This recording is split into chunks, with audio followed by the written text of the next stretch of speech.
To cap curved walls built with Anchor products, you'll need a pencil or marker, circular saw with masonry blade, hearing protection, concrete adhesive, gloves, and safety glasses. For inside and outside curves, cut caps to follow the curve of the wall. Place a cap at an end of the wall. Skip a space and place the next cap in the third position. Rest a cap on top of the original two, aligning its face with the face of the wall.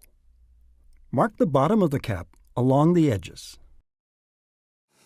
Use a circular saw with a masonry blade to cut the marked cap. Place the cap. On a 90-degree corner wall, the caps need to be saw-cut to achieve a 45-degree mitered corner. Glue the cut edges together when placed. Always use an exterior concrete construction adhesive to secure the caps.